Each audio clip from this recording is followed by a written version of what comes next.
సాయంత్రం సాగర్ ఎడమ కాలువకు నీళ్లు వదులుతున్న సందర్భంలో మన జిల్లా మంత్రి గారు, హుజూర్నగర్ శాసనసభ్యులు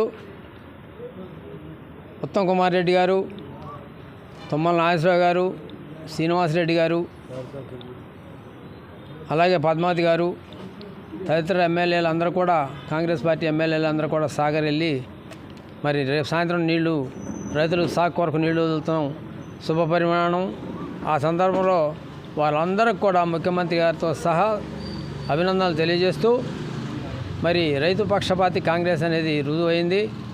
మొదట విడత ₹1,00,000 రుణమాఫీ చేయడం జరిగింది. అది చేస్తే దీంతోనే ఆఖరని చెప్పి ప్రతిపక్షాల వాళ్ళు విమర్శించిన ముఖ్యమంత్రి గారు మరి ఎన్ని అనుకున్నా మీరు ఏం బాధ లేదని చెప్పి తర్వాత 1,50,000 చేయడం జరిగింది.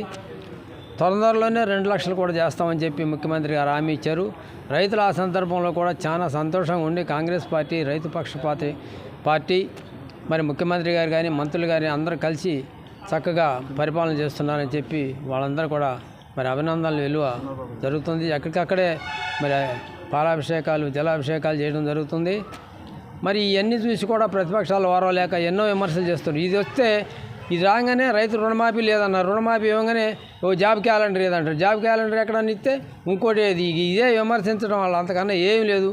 ఏదో ఒకటి చేసుకోవాలి, ప్రజల్లో మళ్ళా మన్నలు పొందాలన్న ఉద్దేశం ఉన్నారు. కానీ వాళ్ళు తలకాయ కింద పెట్టి కాళ్ళు పైన పెట్టినా కూడా వాళ్ళు ఏమి చేయలేరు. కాంగ్రెస్ ప్రభుత్వం అధికారంలోనే ఉంటుంది. మళ్ళీ రాబోయేది కూడా కాంగ్రెస్ పార్టీ ప్రభుత్వమే ఖచ్చితంగా ఉంటుందని చెప్పి ప్రజలందరిలో కూడా ఒక టాక్ వచ్చేసింది. ఆ టాకే నిలబడుద్దని చెప్పి సభాముఖంగా తెలియజేస్తూ హృదయపూర్వక నమస్కారాలు తెలియజేసి సెలవు తీసుకుంటాం.